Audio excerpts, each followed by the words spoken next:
I'm joined today by a very special guest by the name of Simon Fotheringham, and as usual, I won't tell you a lot about him. I'll leave the first question to do that. So, Simon, could you just introduce yourself and tell us a bit about yourself, please? Yeah, of course. Hi, everyone. As Sam said, Simon Fotheringham, and my connection to motor neurone disease started when my dad sadly started with symptoms back in 2003, so 18 years ago, and was finally diagnosed. Took a while back then to diagnose MND, but he was diagnosed 3 years later, so 2006. I'll never forget the phone call from my mum to tell me what Dad had got, because they'd done various tests for various diseases, illnesses, and when she said it, she said those three letters. I had, at that point in my life, I had no idea what it was. And where are we now? 15 years on, I know exactly what those three letters stand for, and the impact that the disease has on the people that have got it, but also their families that live with it as well. And it's been, I'd be lying if I told you that it hadn't been a tough few years. And sadly, Dad had the Stephen Hawking strain of the disease. So whilst diagnosis to death is around about 18 months, he lasted until December last year. So from symptoms starting in 2003 through to Christmas 2020, but towards the end, it was just a blessing that it took him. Yeah, I think that's quite an interesting kind of point that you make there. One of the things that we do on the charities, I talk a lot about my experience and how it affects me as the patient, but we don't necessarily hear as much about people in the families and the care groups and the impact that it has on everyone around them. So obviously, if you could just tell us a little bit more about that.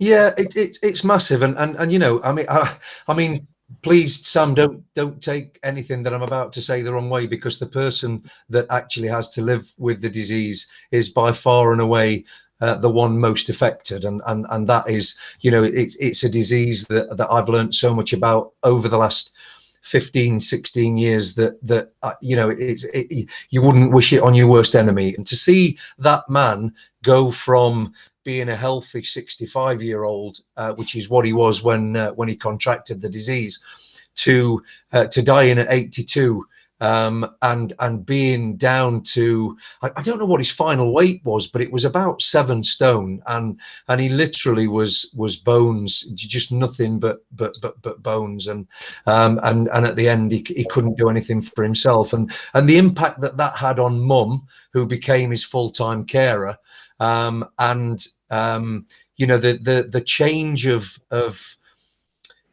I guess the times that I visited them, you know, from all the happy times that we had as I was growing up, and you know, and right through to me being sort of mid-30s, for that last 15, 16 years, it just completely changed the dynamics of the family and of the visits to see him, because he became a little bit of a recluse. He didn't want people to see him in the condition that he was in, and that meant that visits to see Mum and Dad were sitting in their house, which then they moved to a bungalow, and sitting in their bungalow, and you know, he lost his voice, so the ability to communicate changed completely. You know, he'd be sat in the room and I'd be chatting away to Mum, and then he'd say something on his electronic talker that would be part of a conversation that we'd moved on from 2 or 3 minutes ago, and that in itself, you know, the frustration for us that he couldn't join in the conversations anymore, but the frustrations for him, I mean, it must have been, I mean, it was bad enough for us, but for him to not be able to be involved in those conversations with his family, just, you know, you just can't imagine what that must have been like. Yeah, absolutely. Now, I'm sure there are a few people watching this who already know you and know some of the work that you do, but if you've not, much like myself and Emma, when this disease came into your life, you didn't kind of sit back. You decided that you wanted to get involved in the fight against it and help in any way that you could. So if you could just tell the viewers kind of what you've done from a personal point of view to join in with the fight against MND. Yeah, absolutely. Initially, I sort of, you sort of Google it. I think the computers were around back then, weren't they? I Googled it, found out what it was, and then very quickly got involved with the local branch, so the MND Notts branch, and found some wonderful people who have become friends, you know, and I love them all, and they've the work that they were doing prior to me joining them was phenomenal, and hopefully I've helped with that. I quickly became part of the committee because they were quite a small team, and I think probably about 7 or 8 years ago, they elevated me to vice chairman. And I think the one thing that I really wanted to help with, well, there were two things. One was research, and because ultimately what we want to do is find a cure. But the other thing was fundraising to help local people living with MND. So if, for example, somebody needs a stair lift, or they need a hoist, or they need a chair, one of the special chairs, or even a talker, whatever it is that anybody living in Nottinghamshire needs, then that money comes from the money that we raise. So and we've had some really good events. Actually, we've had race nights, we've shaken buckets at the Theatre Royal. I can't remember the band that were on. It's a few years ago now. The New Seekers. The New Seekers are connected to MND. I can't remember how. One of their band members, but we were shaking buckets at that. And obviously, I've been to various events with the Broad Appeal. Stuart Broad's become a friend of mine, and the Broad Appeal, when they lost, Stuart lost his stepmom. So Chris Broad's wife, Mish, sadly died a few years ago from it, and they set up the Broad Appeal, much similar to what you've done, Sam. And so I had an involvement in some of the stuff that they've done as well. Been to various charity events that they've had, and the work that they've done has been phenomenal as well. And I think it's probably worth me saying thank you to you personally, because the local MNDA part-funded the toilet that I use every day, which is fantastic, but it's probably not going to make its way onto any of our videos. I think that might be a step too far in terms of sharing my personal journey. But yeah, I mean, that's a life-changing bit of kit, and I think it's also worth saying that this isn't just a Nottingham thing. If anybody's watching this video and they're not aware of their local MNDA branch, that funding is available all across the country. There are branches all over the place, and these grants from the money that they raise are there to help people. Yeah, absolutely. In terms of the local MNDA, how do people find you, and how do they get in touch? Okay, so we've got a website, which is if you just Google MND Notts, you'll get the website. If you're needing to contact somebody, there's a contact number on there that's manned, so we can help. And particularly, with early diagnosis, that can be the time where people need all the support they can get, and we'll do everything we can. And if it's money that's needed, whether that be for a bit of respite care, or whether that's for the carers or family, we can do that. Or if it's for a piece of equipment, then like I say, we've never had to say no, because but it's tough, isn't it? With the coronavirus, we've struggled to have the usual fundraisers that we've got, or that we've done, I should say. But yeah, we're still doing okay. We've got the funds there, and please don't be shy of asking. I think, if we can help, then that's why we're there. Yeah, I think that'd be my message as well, in terms of as a person and as a family going through the disease, don't be shy of asking for help from all the different sources that are out there. I mean, we obviously support the Nottinghamshire Hospice, good other palliative care in the region as well. So yeah, those people are there to help, and they do make an enormous positive impact. absolutely. I think, you know, and it affects everybody differently. You know, Dad, like I mentioned earlier, Dad didn't want to be seen out. He hardly ever went out anywhere. He didn't ask for much. But I know the local branch supported him with his toilet as well, and a couple of hoists.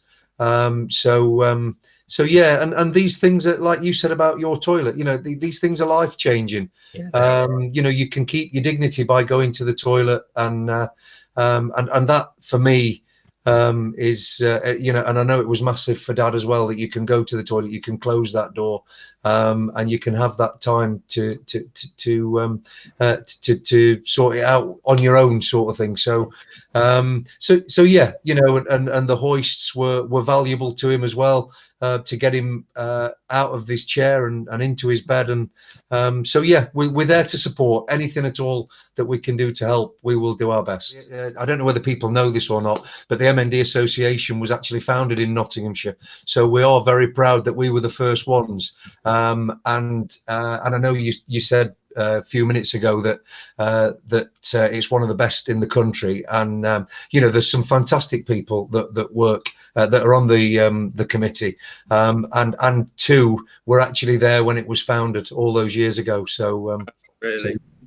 So we've talked a bit about fundraising and the work that you've done so far, but I know that you've got quite a special personal challenge coming in the next few weeks. So if you could just give us a little oversight of what you're going to be doing, that'd be great.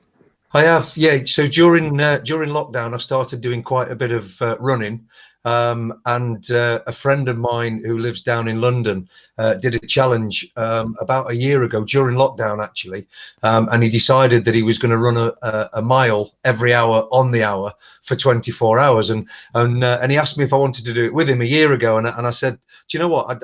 It sounds like a great challenge. I'd love to do it. But if I'm going to do it, I'm going to do it for motor neurone disease. And then with Dad passing on the 14th of December last year, and has not, we've still not buried him, actually. Dad's ashes are still with the funeral directors because of COVID. So we've not had the chance to raise money from his funeral. So I decided to do it in his honor, to take up this challenge. So I've called it Father's Mission 24. I've got my own website. So if you Google Father's Mission 24, it's actually .co.uk. I've got quite a few celebs signed up to run at various times during the 24 hours with me. I've got a target of £10,000. I'm hoping to hit that and some more. I've had some great support already from various local celebs. I mentioned Stuart Broad earlier. Stuart's going to do it with me. Ryan Yates, the Forest midfielder, is kicking it all off at 5 o'clock. And then I've got various others, Lee Wood, the boxer, and one or two others. I wanted to do it, and I wanted to do it as a legacy to my dad. And if whilst I can remember him during that 24 hours, think about him every day anyway. But to do something that can help local people living with MND, then I've done my bit. Yeah, absolutely. Fantastic challenge, and fantastic that you've got so many sort of local celebrities involved, and I think it's a great tribute to your dad, and a wonderful thing that you're doing. And you're joining me as well, Sam, aren't you? I'm joining you. Yeah, you get to spend a little bit more time with me. I think we've noted down mile 22, haven't we?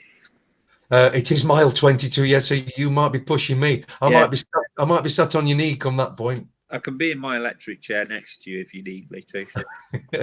Yeah, so that's mile 22. So I'll just be a couple of hours from finishing it at that point. So I'll be ready for a beer at the end of it. Thank you very much for your time today, and thanks for everything you've done for people who are affected by the disease. We all appreciate people like you. It's massive. Thank you. And keep up the good work yourself. We appreciate people like you as well.